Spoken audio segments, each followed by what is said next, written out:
Hello and welcome back to the Dugout. We've finally got a name for this series. It will be in the titles, all 12 teams, where we're trying to preview every single team coming up for the SPFL season, getting fans and experts. Today we have an expert. Um, he commentated on many Dundee United games. I'm terrible. I've already forgotten the name of the thing, so he'll be able to tell you. And Bridge then FM. Bridge FM for Dundee United games. He's now a freelance commentator, commentates for the BBC. And my good friend and classmate, Stuart Mitchell. Stuart, how you doing, mate? I'm good. How are you? I'm good. I'm good. You said just before we started recording, it feels like it's finally the football's starting to be back, and I'm getting excited for the new season.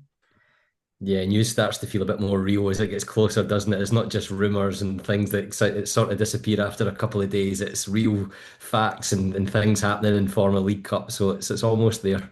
Yeah, it's not a 3 week transfer saga about Connor Cody and Jamie Vardy potentially coming to Rangers and all that kind of stuff. Just rumours flying about. It is real. We've had real games, real results, and what we're getting closer. Obviously, the team we're focusing on today kick off their competitive season next Thursday against the FC Unerstrassen in the Conference League qualifiers. Obviously, Luxembourg side. I think that's a good place to start. We'll talk about the transfers and that, but it's I think it's one that Dundee United should be winning. I had a look at the sides sort of standings. They finished second last season in the division, but other than that, in the last 10 years, their highest finish was fifth.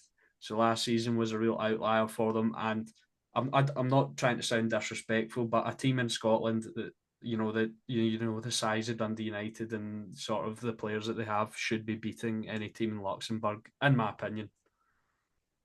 And the majority is the expectation's going to be Dundee United get through that tie, isn't it? That it's one of the things in Scottish football sort of landscape that whenever these early European ties crop up and they're sort of in the qualifying rounds or the earlier rounds, that the expectation is the Scottish team should be going through. Such football is so big here and it's well supported, and we've always got a good tradition of Scottish teams doing well in Europe down the years. So that's what people expect to happen and to continue. I mean, it's not too long ago they were in Europe as well and managed to beat AZ Alkmaar at home before there was a bit of a tough night, shall we say, to put it loosely, when they travelled across to the Netherlands afterwards. But I think Jim Goodwin and the squad and the fans and Scottish football expectation is that Dundee United are going to go through that one. Yeah, we all remember that. That was one of the big results that stick in everyone's minds for the wrong the wrong reasons. What was it? Was it 7-0? Was that the Yeah, and it reverse? was.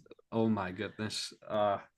That was, yeah. Because I remember at the time everyone saying how good it was, a great result, get the win in Scotland at Tannadice, and then hopefully get the result over in the Netherlands, but it didn't work out that way. Hopefully this time it's a bit of an easier um, tie for them. However, Scottish teams have made, apart from Rangers and Celtic, over the past few years, have made a bit of a habit of not beating teams that they really should be beating. Even if you just think back to last season, um, Hearts losing, or no, they drew with Petro Club, I think, or I can't remember exactly, but they didn't get the result they needed. A Moldovan, one of the Moldovan sides, I think they were Moldovan Petro Club, and they didn't get the result that they needed, and they went out the Conference League. They didn't even make it into the playoffs, so it feels almost it's in a bit of a Scottish bit of DNA to sort of blow it at the hurdles you should be getting over. Yeah, I think St Mirren were a good example last year where they put in really good performances and a good aggregate scoreline against Valor initially, and then they met SK Brand, which was a bit of a tougher one to take on, but it was still a really competitive tie for them. And the way St Mirren had finished the season before and getting European football back was such a lift to the club and Stephen Robinson. So I think that the expectations there, when you start to meet the names or you start to measure how the two teams compare, it's a bit more understandable when you put up a good fight, but you ultimately get knocked out of the competition. But it's those kind of shock results, isn't it, where that expectation's there, and sometimes that can put on the pressure, and starting so early too. That's when you start to hear in the League Cup as well that some managers are still kind of doing their business. They're still working on the training pitch and trying to get things up to speed. And that's where the banana skin is a little bit where you could slip because you're maybe not ready or you're not quite as match fit or as sharp or setting the philosophy as you want to be. So that's where I think you'll never be 100% confident as a Scottish team. There's always going to be that 1 or 2% in the back of your mind that's we've seen this happen before. So let's just watch and see. Yeah, definitely. Even I've not kept any secrets here. I'm a Rangers supporter, and even although we seem to have some sort of superpower on European nights, just all the stuff you mentioned about the squad, you don't know how it's going to shake out. You don't know about the obviously Rangers. It's a bit different. Rangers have a new manager. You don't know the philosophy. And the first game of the first Rangers' first competitive game is a really difficult game. But yeah, pivoting back to Dundee United, there are some parallels there with. I've just turned my Xbox on by accident, but there are some parallels there with like squad turnover. I guess obviously a big blow and losing their top scorer and one of the top scorers in the division last season.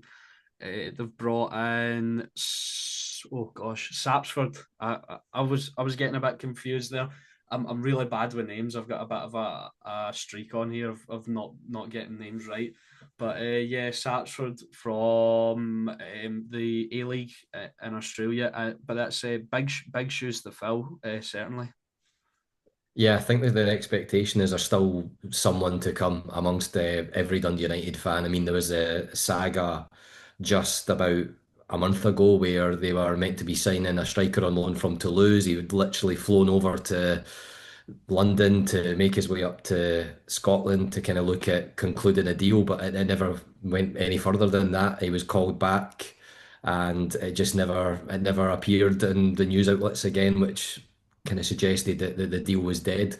I mean, like we hear a lot of the time, St Mirren, Motherwell, Kilmarnock, Dundee United, Dundee. There's quite a kind of narrative around that a lot of the time their eyes will be on the same players and they'll be on the same names to try and do a deal to then see who ultimately will win the race to get these guys. So we've seen a lot of teams use that Eastern kind of European market, the Australian league, like you mentioned there, the A League, to try and bring some players over that fit into budgets, and it means that maybe wages and are easier to control a little bit, and there's more available to kind of go and strengthen the team in other positions as well.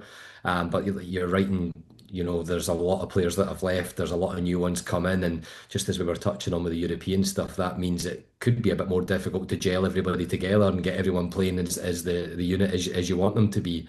But I think on Dalby, yeah, I think it was more obviously he scored a lot of goals, but it was the timing of a lot of his goals and how important a lot of them were. There were the difference between picking up a point and picking up 3 points at times. Think back to the derby against Dundee at the beginning of January in the league, which was a really important win that time. So the timing was just as important. And sometimes strikers, you get strikers that will score two, three, 4 goals at certain clubs, maybe bigger than United in a season, but at times it's about that difference. What can change a 1-1 draw into a 2-1 win or a 0-0 into a 1-0? And Dalby was really good at that. I think one thing they lacked on last season was they didn't get a great deal of goals at the league campaign. I think they were was it joint third or fourth lowest scorers.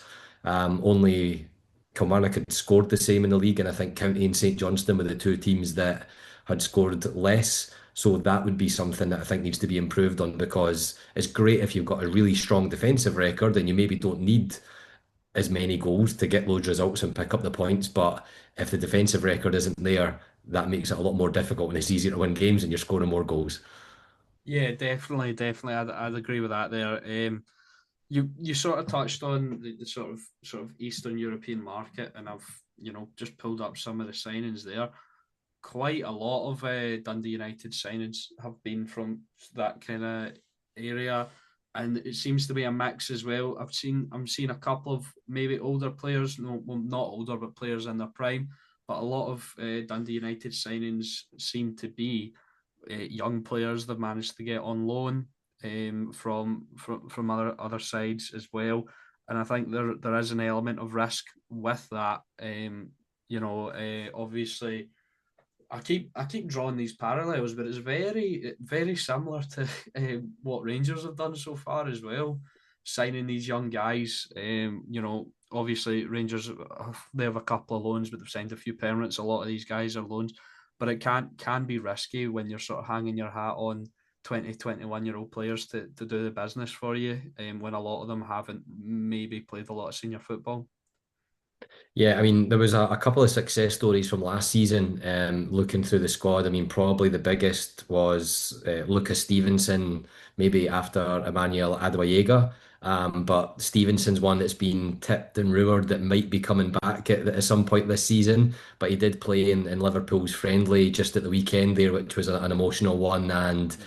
from what I was reading, the opinions of Liverpool fans was he was brilliant, slotted right into place, versatile as fans saw last season, and that has kind of maybe dampened the expectation that there's a chance of him going back to Tannadice for the season ahead, and that if he isn't in the Liverpool first team picture, that maybe he'll end up out on loan in the Championship or somewhere else in England, which will break a lot of hearts in Dundee, definitely. But the success has been there. That there are loan players that have come in. It's just when you have to say goodbye to them that it can be quite tough. And then Never you get follow an up with a loan example. player. That's the saying, isn't it?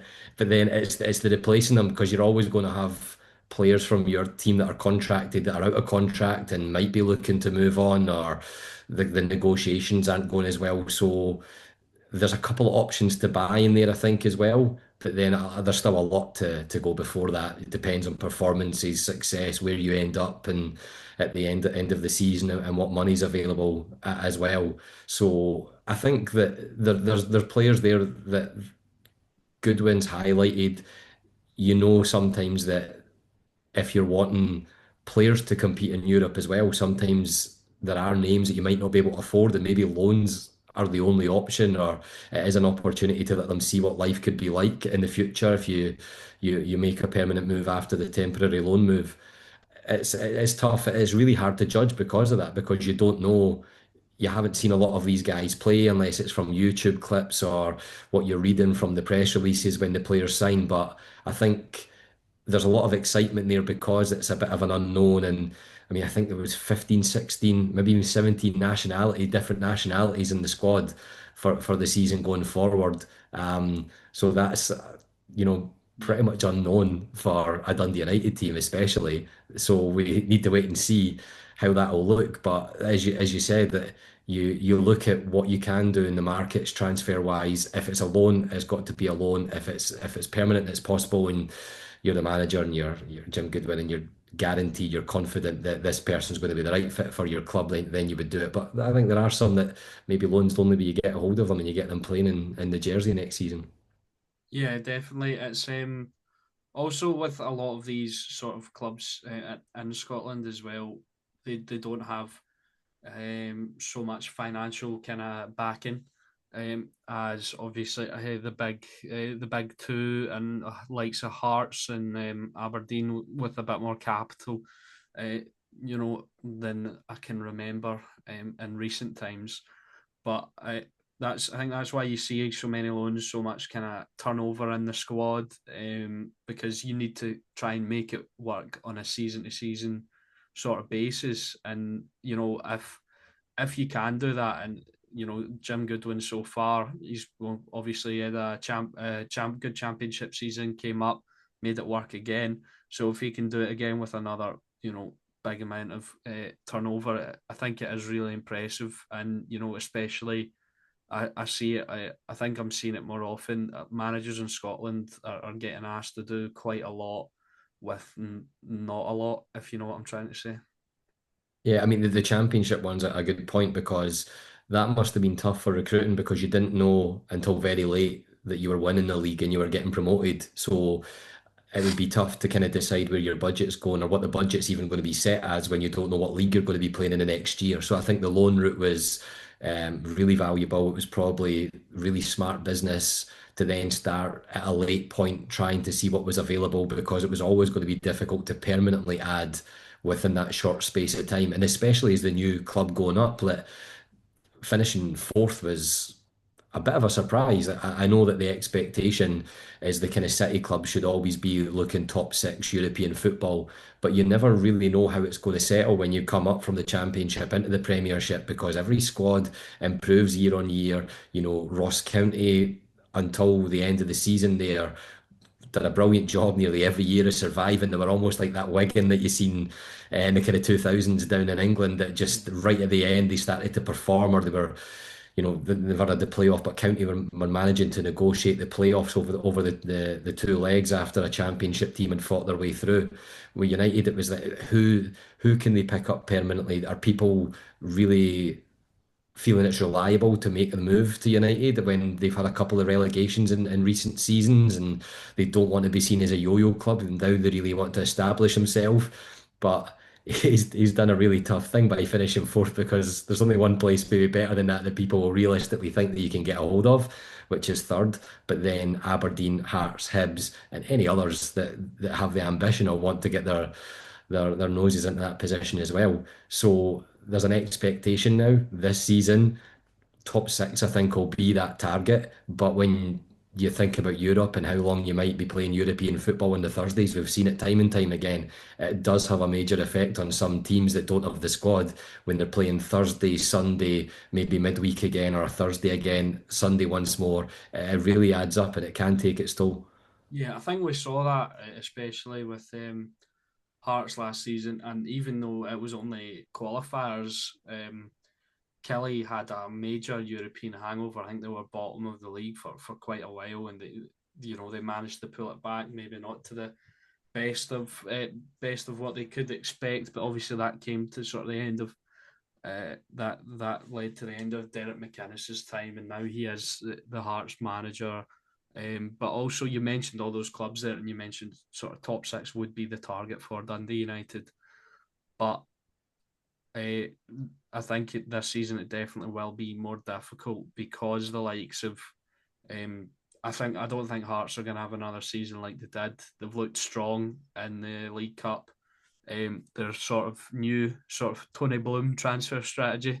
It looks like they've mixed it a little bit. McInnes has got a couple of his guys, but they've also gone down sort of the analysis route.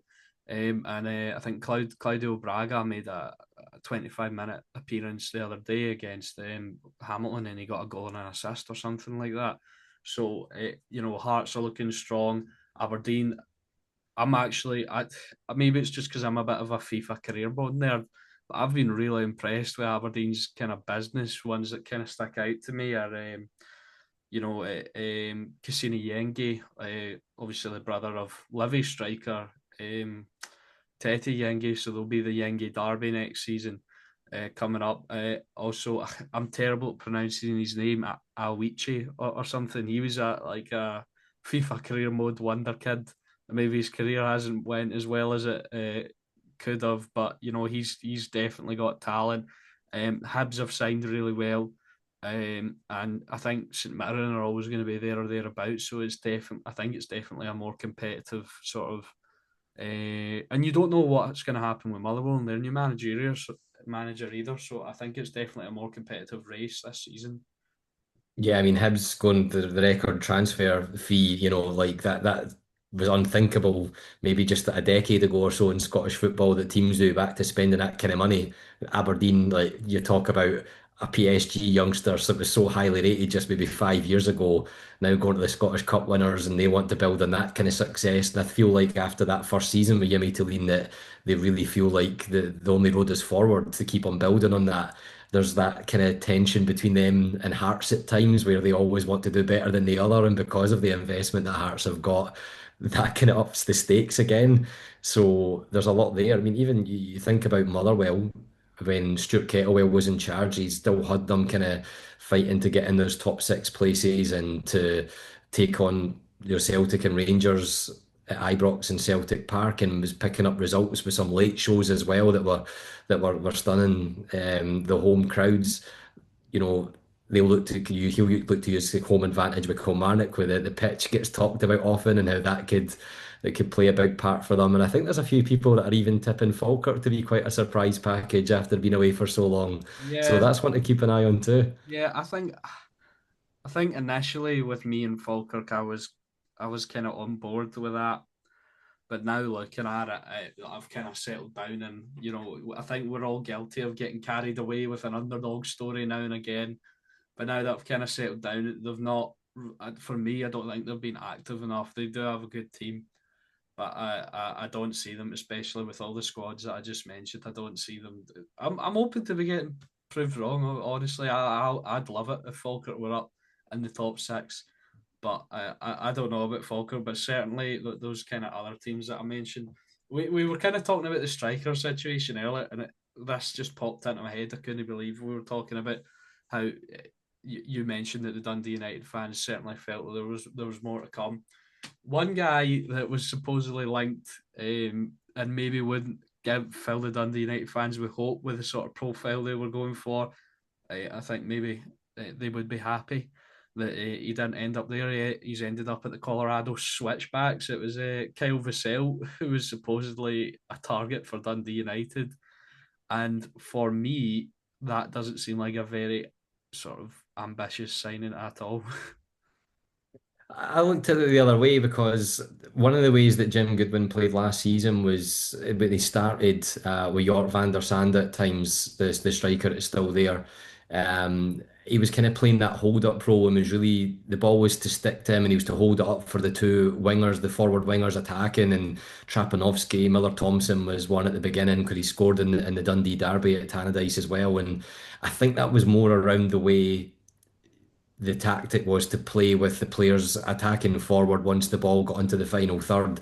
And I kind of thought that was maybe the idea with the Kyle Vassell signing. The bit of experience there from him. He is a physical striker who's a nuisance for defenders. He maybe doesn't hit the tally that people would want from a striker in goals, but it's that the way it's played now, football is that there's so many different roles and kind of variations of striker play, isn't there? So I think there was a bit of that there. And maybe it wouldn't have even been the sort of the first choice striker. It was maybe a squad signing for depth, someone who's played in Europe at Kilmarnock, but then could still play quite an important role on the Sunday matches if they're still playing in Europe, weeks down the line, and you've got the Premiership games coming at the weekend, and maybe it was about that depth. I mean, we won't know now because, as you say, he's made a wee trip across the Atlantic to Colorado instead, and I think you never know with some signings.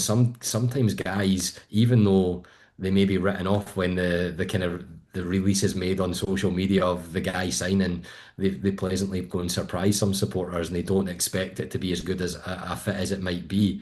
I mean, I think everybody's looking for a striker, aren't they? It's like fans look for a striker, managers are looking for strikers. There's not that many on the market for Scottish teams. I think for me it would have been an okay signing. It would have been a good signing, and it would have been something that would have worked in a sense. But I still think they would be looking for someone else, even if Kyle Vassell was to go in there. I know there's the kind of talk has been that there's a bit of impatience coming that a striker needs to sign with a friendly against Oldham this weekend as we record this on the Thursday, and then the European game next week. But I would also think there maybe need to be more than one. You've got deeper into the end of August to look for that, but the pressing matter at the moment is to get one in for Yeah, that game on Thursday at home against Eunice Strassen. yeah, definitely. I I understand your points there. I really do. But the thing is, I really liked Kyle Vassell initially, and I thought he got a lot of unfair kind of criticism. I think the first game I saw him play was actually a Kilmarnock Celtic game, and it was everything you said. He was physical. He was a nuisance. When he first came as well, he had a little bit of pace, and I think in his older age, um, he's sort of lost that. He's been struggling with injury, and see if this was a year, like if we travelled back in time and we're talking about the Vassell, forget last season, we were talking about that Vassell, I would probably agree with you, like 100%. But I think maybe just this last year has turned me off him anyway, and I think with the injury issues, and he looks like every time he comes back he's struggling for fitness, and I don't I think think the other things he was a captain as well, wasn't he? So that I think that maybe yeah plays a big part too. That there's a lot that could be set as an example off the pitch too, with that kind of Thursday Sunday action that some players might not have experienced in their career. Some younger players in the squad. So I think there may be another side to it as well, and that kind of mental side of what he could bring to a squad too. yeah, definitely there's so many tangibles and intangibles you need to take into account when signing a player. And yeah, I totally get your points there as well. That all the positives, but yeah, for me, I've kind of You been go and sign him on FIFA career mode now. yeah. I sold him to you. I'll go do that. I need I'm playing in League Two. I need a hold up striker. But no, anyway, there we go. I've lost my train of thought again. I'm really good at this. I've always got something loaded up, and then as soon as I finish talking, I lose that. Um, hmm.